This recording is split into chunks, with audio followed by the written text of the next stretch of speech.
এই পৃথিবীর পাড়ায় পাড়ায়, দূর আকাশের তারায় তারায়, আখি দুটি মোর যায় হারিয়ে, হৃদয়ে ছড়ায় তার অনুভূতি।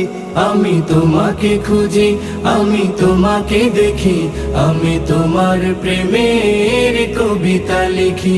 আমি তোমাকে খুঁজি, আমি তোমাকে দেখি, আমি তোমার প্রেমের কবিতা লিখি। এই পৃথিবীর বিশালতায়, ওই পাহাড়ের ঝর্ণা ধারায়, এই পৃথিবীর বিশালতায়, ওই পাহাড়ের ঝর্ণা ধারায়, আমি তোমার পরিচয় পেয়ে পেয়ে, হৃদয়ে তোমার ছবি আঁকি। আমি তোমাকে খুঁজি।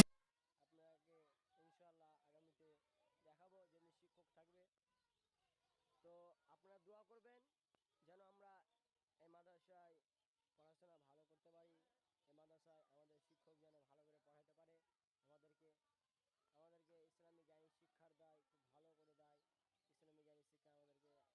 ইসলামী জ্ঞান শিক্ষা আমাদেরকে আসলে এটা কর্তব্য একজন মুসলমানদের ওপর। মুসলমানদের ইলম কি, একজন মুসলমান ইসলামী শিক্ষা কোরআন হাদিস শিখবে, তারপরেই না তাকে মুসলমান বলা যাবে।